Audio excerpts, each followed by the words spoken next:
What is the biggest unsolved mystery in human history? So the monarch butterfly migrates to Mexico and back every year. During the year there are a full 4 generations of butterflies that live and die during the journey. Upon returning back from Mexico, the butterfly manages to find the same trees its relatives started out at despite never having been there. Who is going to Long John Silver's enough to keep them around? An active one in the archaeology world is the exact time frame of when humans made it to the Americas. The date keeps getting pushed back with more controversial discoveries that then just turn to evidence as they pile up. It's a fascinating story to see unfold. Why is there something rather than nothing? Is still pretty much it, imho. So I have a personal experience, sort of. My father had a coworker who was a great guy. Good at his work, fun to talk to, nobody had any complaints about him. He lived in an apartment right next to work, so the night watchman at the workplace would see him whenever he went out. So one night, he went out in his pajamas, talking on his cell phone, nodded at the watchman. The watchman didn't think much of it. After all, it's not all that weird to take a walk even though it was quite late. He didn't think much of it. The watchman didn't see him come back, but he figured he missed him when he went on his bathroom break probably. But the guy didn't show up at work the next day. Someone from work went to check up and he wasn't there. Nothing was disturbed, he was just gone. Everyone thought he had dropped dead, killed by thugs or an accident or some medical condition. The workplace filed a police report. Here's when it gets weird. It turns out, the guy had created a fake identity. Any credentials he had given were fake. The references he had given had never of him. The family address he'd given didn't exist. The police didn't find anything illegal in the apartment, but they didn't find anything that would give a clue as to who he was either. We moved away a few years ago, but I don't think the case was ever solved. It's definitely the best unexplained mystery that I've personally come across. Edit.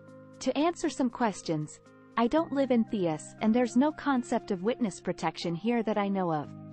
My father was a pathologist at a women's hospital in a very small town and the guy worked as his technician.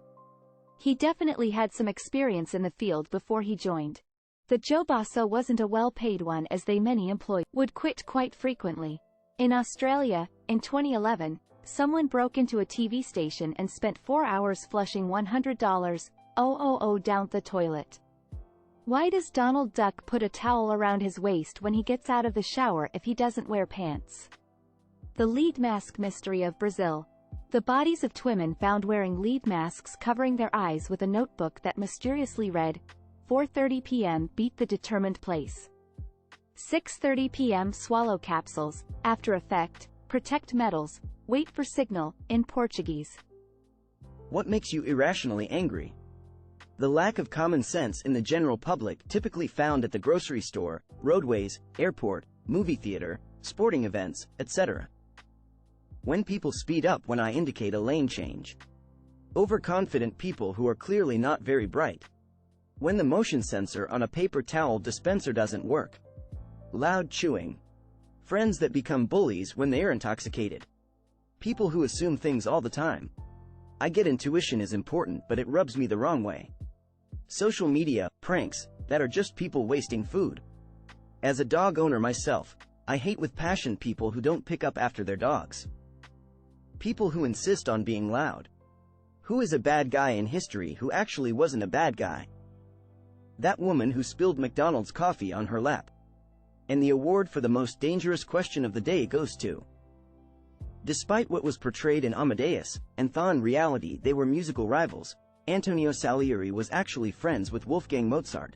In fact, years after Mozart's death, Salieri assisted with and helped finance his son Franz Xaver's musical education as a tribute to his late friend.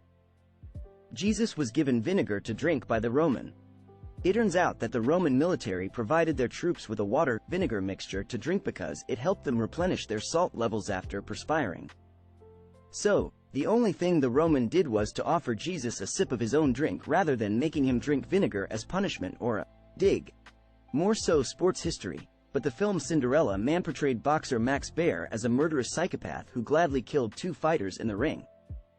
In reality, he was personally devastated by these deaths. In the one he was most directly responsible for, He ended up giving his winnings from his next few fights to the fighter's family. Anyone that is familiar with the movie 300 is aware of how it sanitizes the Spartans and how it demonizes the First Persian Empire. The reality is that the First Persian Empire, or the Achaemenid Empire, was pretty forward-thinking 4th era. This is the empire that freed the Jews from the Babylonians and gave the world the Cyrus cylinder, which some regard as the first Bill O'Frites. As for Sparta, it was a militaristic society based in social Darwinism, centuries before the birth of Charles Darwin, and it had a greater percentage of slaves than Persia ever did. Niccolò Machiavelli. Machiavelli didn't invent the idea of lying or ruthlessness.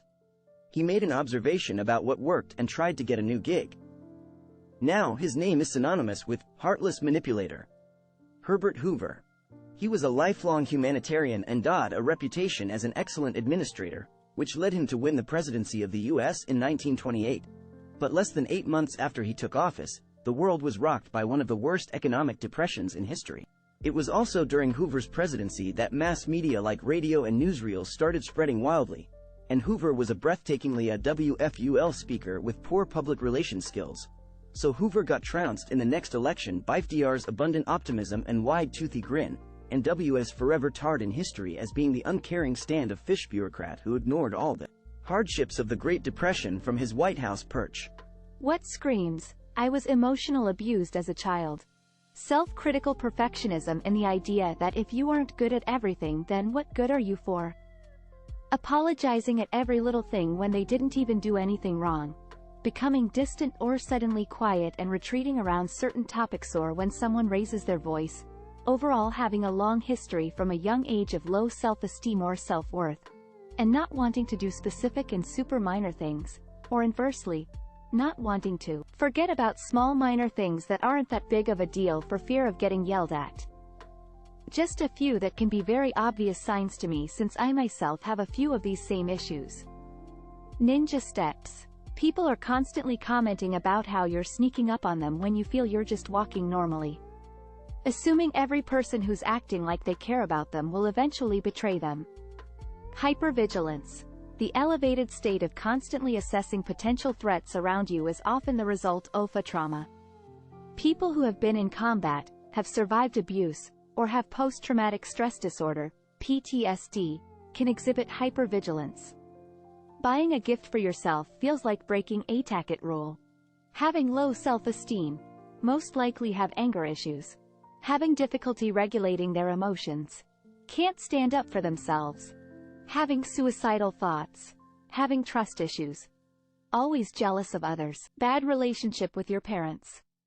Believes they're the cause of their parents' divorce. Speaking from experience. Bullying others or yourself to feel better.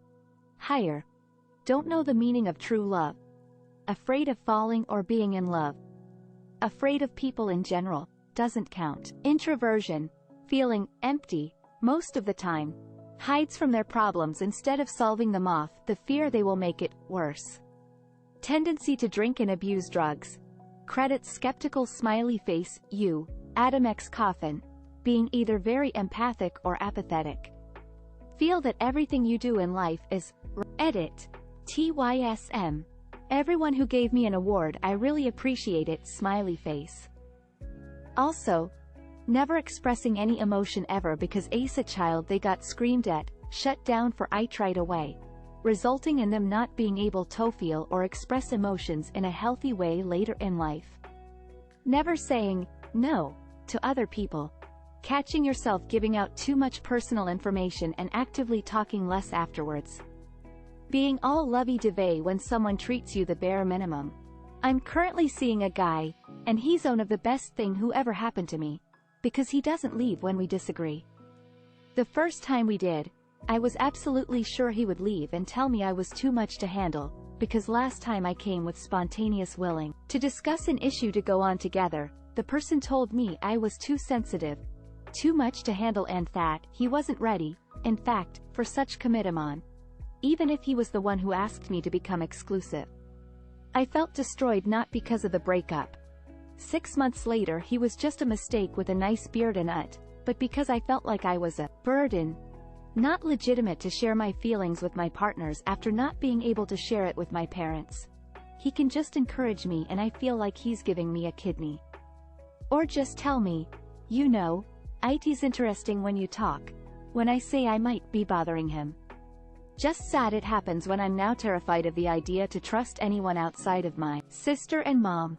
When you read this comment section and go, oh okay, why is everything relatable?